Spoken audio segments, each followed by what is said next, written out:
How's it going, everybody? My name's Warner Fields with Fields of Profit. I'm a full-time mid-six-figure Amazon seller, and in today's video, I'm going to go over 3 categories of things you can improve in your Amazon business to massively grow your Amazon business this year. These are things that I've done in my own business that has allowed me to grow massively, generate a lot more profit, and pull myself out of the business even more. I'm excited to share these tips with you guys, but if you're brand new to the channel or if you haven't already checked it out, there's going to be a link down below for our completely free Amazon seller Discord server. There's a ton of free information. Go ahead and check it out. Join over 15,000 members. Would love to see you in there. But let's go ahead and jump into the video.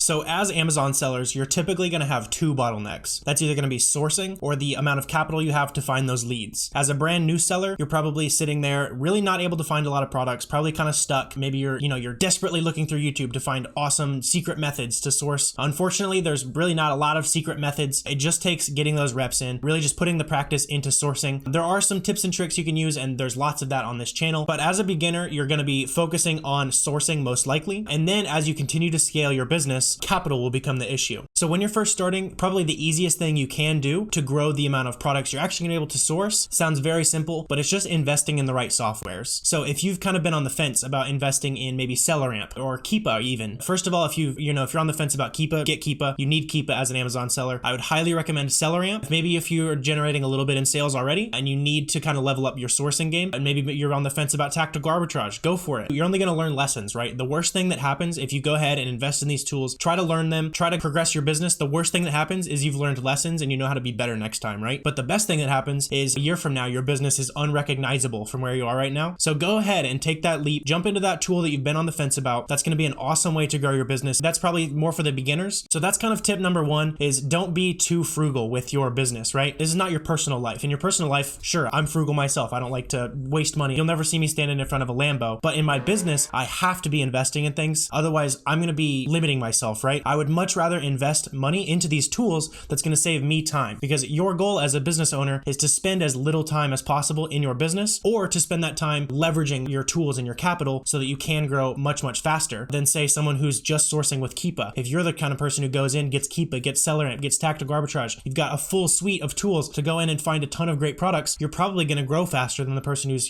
being a little bit skimpier with their softwares. So if you can pull the trigger on those tools and you've got the capital, absolutely go ahead and run with that. So investing in those tools is going to be probably the easiest way to grow your business, especially if sourcing is something you're struggling with. If you're someone who's a little bit further along the path and you're not having trouble using those basic softwares, but you're at a point where you've got capital sitting in reserve, but you don't have the products to spend, that's a fairly common problem as well. This is where doing things like outsourcing can come massively in handy. This is the point in your business where you've got the capital, you're ready to go, but now you just need to find a higher velocity of leads to go ahead and purchase for your Amazon business. This is where I would recommend going ahead and hiring a virtual assistant to do some sourcing for you. That's probably going to be the easiest thing to outsource first. Probably makes sense to do this somewhere around the $10,000 to $15,000 a month in spend range, but it also depends on your goals, right? I don't want to set these big blanket rules because everyone's business is different. If you're someone with a 9 to 5, you're happy with that 9 to 5, maybe it makes more sense for you to outsource things earlier on so you can focus on your 9 to 5, turn your Amazon business a little more on the passive side. Never going to be fully passive, but you can turn it towards the passive side, focus on your job, make a nice little side income. That can be something to think about if you are considering outsourcing. The next thing I would recommend outsourcing, which is pretty easy to do honestly, is getting a prep center. If you're doing probably 1,000 to 2,000 units a month, that's where I think it starts to make sense to go ahead and get a prep center. If you're unfamiliar with the concept of prep centers, you're going to pay anywhere from $1, $1.25. Those would be super good deals on prep centers, all the way up to probably $2 a unit. Just depends on the prep center you're working with. If you're looking for a prep center, there's going to be a link down below for the prep center I use. I personally use iLogistics, but go ahead and shop around, use the prep center that works right for you. If you're someone who buys a lot of expensive items, maybe go ahead and look at a prep center that's sales tax free. That can often offset the cost of actually doing, the sales tax could be more than the prep cost you would pay to a prep center in say Montana or Delaware or another sales tax free state. So those are 2 very good options for you if you're having a little bit of trouble sourcing items. Getting virtual assistants and outsourcing your prep is going to free up a lot of time and just increase the amount of leads that your team is looking through in a day. Eventually, hopefully you build up a really big team, have a nice operation. If you do want a full tutorial on hiring a virtual assistant, there's going to be a video up here in this corner. And there's also a bunch of documents and stuff that we talk about in the FBA roadmap. If you are in there, I'd recommend you go ahead and check that out. If you're in the FBA roadmap, there's gonna be a link down below if you're not, but I put a bunch of effort into that. That's how I manage my team of 14 virtual assistants. It's been an awesome way to pull myself out of my business and continue to grow my sourcing abilities. So those are some options for increasing your sourcing, right? So you can outsource, you can invest in the right tools, but there's a lot of you guys who are not struggling with sourcing. The problems you're facing are capital related. So those are honestly a little bit trickier to solve, right? So it's relatively easy to go ahead and get a virtual assistant or invest in a tool, put a little bit more time into sourcing, find some products, you're good to go, right? But finding capital is a lot more challenging, and that is a much more of a traditional business problem. So it's going to be a little bit more difficult to solve, but I'll share with you personally some of the things that I've done to increase my bankroll, especially during,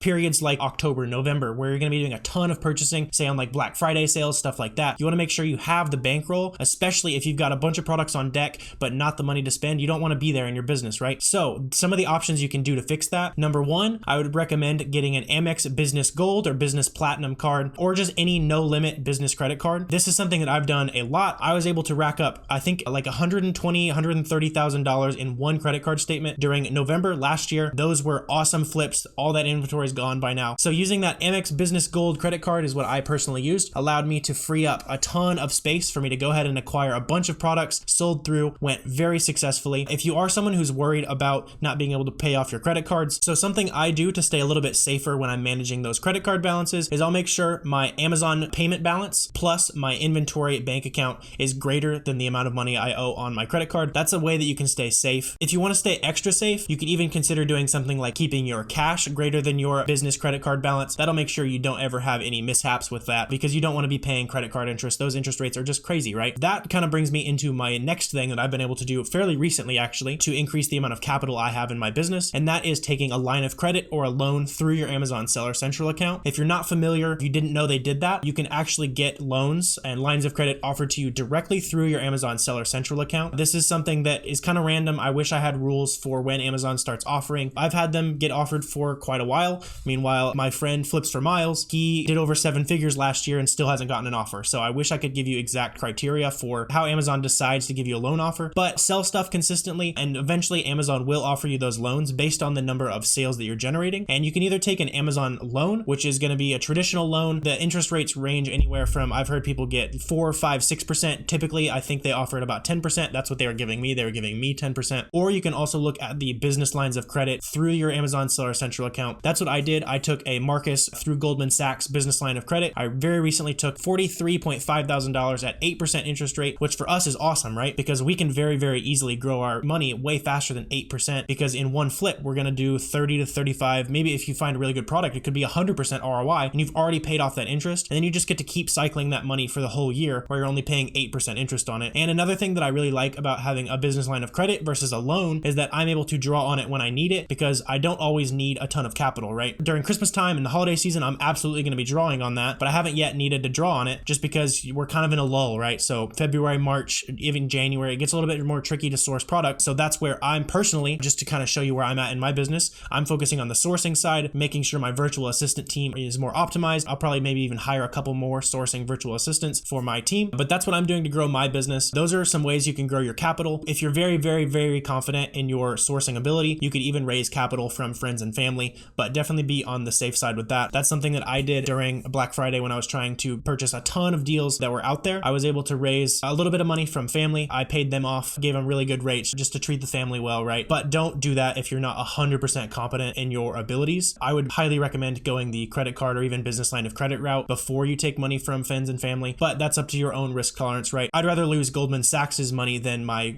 parents, but that's up to your own risk tolerances. Those are some ways you can acquire more capital in your business. So hopefully that's addressed some of the issues that you're facing in your business. I'm confident that there's more in-depth videos if I talked about something that kind of hit a nerve in your business. I'm confident there's going to be other videos on my channel that'll walk you through that process. So just go ahead and poke around, see what you can find. But I really appreciate you guys watching this video. I hope you got a ton of value out of it. If you did, please feel free to hit that subscribe button down below. That helps out my business, adds value to my business as well. But I really appreciate you guys watching, and I will see you next time.